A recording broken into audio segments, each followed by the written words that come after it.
Comment adapter les prix d'une base à ma région et entreprise? Alors là, la méthode du déboursé sec, puisqu'on a vu qu'en fait, elles étaient toutes calculées sur un déboursé sec, c'est-à-dire un prix d'achat fourniture et un prix de revient main-d'œuvre. Donc, j'achète mes fournitures et je connais le coût de ma main-d'œuvre. Ça me donne le déboursé sec. C'est ce qu'on avait tout à l'heure sur l'ouvrage, en bas à droite, le montant du déboursé sec. Sauf que dans mon entreprise, j'ai des frais généraux. Ces frais généraux, on les retrouve sous une forme de coefficient. Donc là, votre expert comptable ou votre comptable, il peut vous les donner.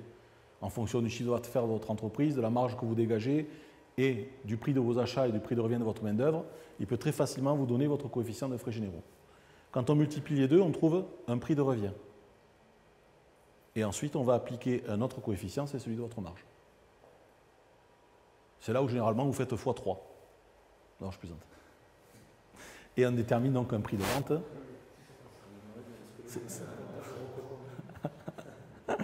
Donc c'est la méthode la plus simple et je ne vais pas dire qui est largement utilisée, mais je connais quasiment que celle-là pour toutes les entreprises que je rencontre. Voilà. Alors, en 4 étapes, comment sont établis les prix dans les bases? 1, c'est un prix moyen. Donc en fait, les émettreurs, les économes des différentes bases vont voir les fournisseurs. Ils leur demandent, cette plaque de placo, vous la vendez combien? Le prix public. 10 € le mètre carré, très bien. Ou tant la plaque, ils appliquent une moyenne de 20%. Et ils se servent de ce prix-là pour l'intégrer dans l'ouvrage. Pour donner un prix moyen, comme on disait tout à l'heure, 70 €, c'était ça. Ensuite, quand il y a plusieurs fabricants, par exemple, si on prend du placo, il y a Knauf, il y a Placo. Si Placo est à 12, Knauf est à 10. Pour la même plaque, ils disent le prix moyen c'est 11, on applique 20% sur 11. Parce qu'ils sont obligés de déterminer un prix moyen. On ne peut pas donner un prix par fournisseur, ça serait trop compliqué. Et ensuite, alors il y a des enseignes qui font le même prix partout en France et il y en a d'autres qui font des prix plus locaux. Et ensuite, il y a les véritables négociants. Là, eux, ils négocient au client, au produit, à la commande, à l'heure, au temps, à tout. Et là, tous les jours, le prix change.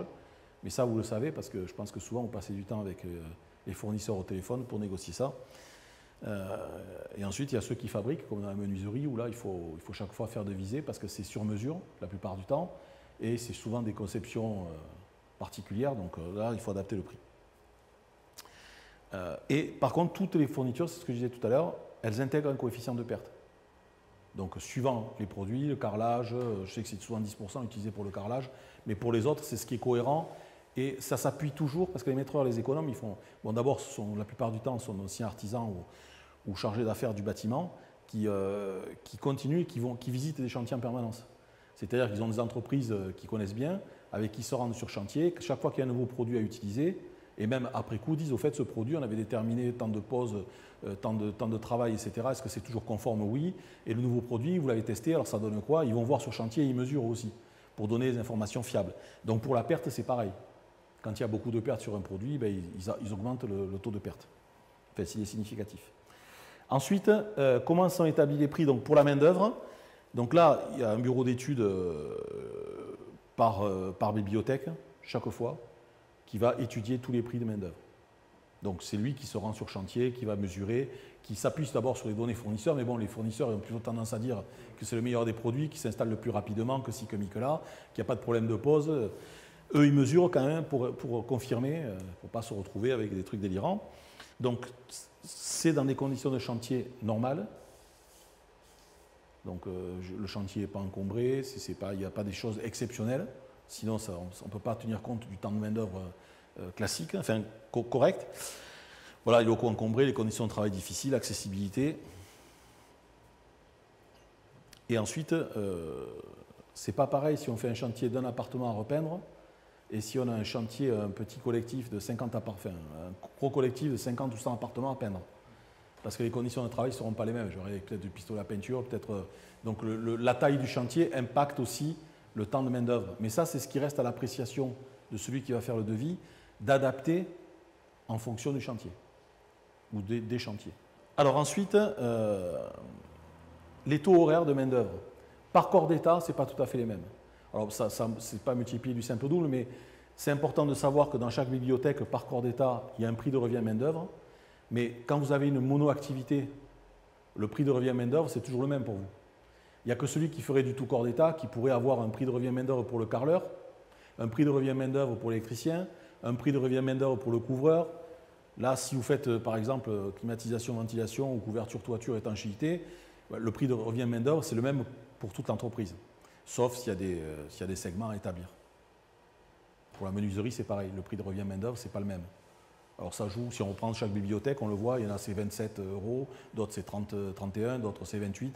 Ça reste toujours compris entre 26 et 32, mais ça évolue en fonction des corps d'État. Donc c'est à savoir. Les indemnités journalières sont prises en compte, les temps improductifs et les charges sociales sont pris en compte. Alors les temps improductifs, c'est souvent ce qu'on oublie sur le devis. On se dit, je fais 8 heures, je fais 7 heures de travail par jour, je commence à 8 heures, mais en fait, généralement, on ne fait pas 7 heures de travail réel sur le chantier. Et ça, si on n'en tient pas compte, c'est le premier point pour les heures improductives, et deuxième point, pour ceux qui ne sont pas productifs sur chantier. Quand je calcule la marge d'une entreprise, il faut que j'intègre la personne qui va faire les devis, qui va gérer tout l'administratif, elle est comprise dans la facturation du devis. Ce n'est pas juste celui qui va faire les travaux sur le chantier, parce qu'il faut faire vivre toute l'entreprise. Donc dans les temps improductifs, ce qui est bien, c'est que c'est intégré déjà dans la bibliothèque d'ouvrage. C'est pour ça que quand ça donne un prix, on n'est jamais très loin du prix qui est donné, quand on reprend point à point tout ce qui est intégré dedans. Alors ensuite, calcul du prix de vente. Voilà, alors à partir du déboursé sec, donc là c'est littéralement ce qu'on a vu tout à l'heure dans le schéma, à partir du déboursé sec, on rajoute au déboursé sec les frais généraux. Une fois qu'on a les frais généraux, le prix de revient, on rajoute la marge et on a son prix de vente. Mais tout part du déboursé sec. Ce que donne la bibliothèque. Parce que la bibliothèque, par contre, elle donne un déboursé sec qui est précis, qu'on va adapter en fonction de son prix d'achat et de son taux de main-d'œuvre. Ce qu'elle ne peut pas donner, la bibliothèque, c'est votre prix de vente à vous, parce qu'elle ne maîtrise pas vos frais généraux. Mais par contre, le déboursé sec, on va voir, c'est bien et c'est pratique et précis. Voilà, si par exemple, j'achète ici, je fais un achat de fourniture 14,67, coût de main-d'œuvre 30,87, ça me fait un total de 45 € de déboursé sec, et là, je vais appliquer mes frais généraux. J'ai mon prix de revient en multipliant le déboursé sec avec le coefficient des frais généraux et auquel je vais ajouter mes bénéfices et aléas.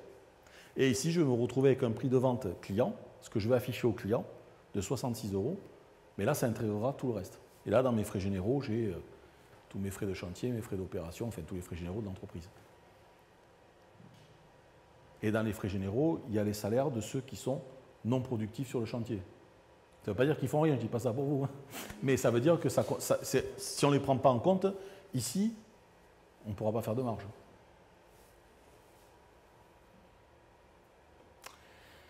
Voilà.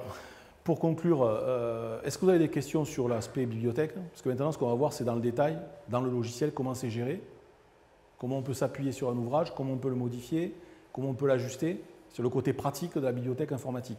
Puisque là, il y a des bibliothèques papier, on sait bien, on peut tourner les pages, mais il faut tout ressaisir. Tandis que l'avantage, c'est ce qu'on va voir maintenant avec Batappli. Hop, je vais mettre par là.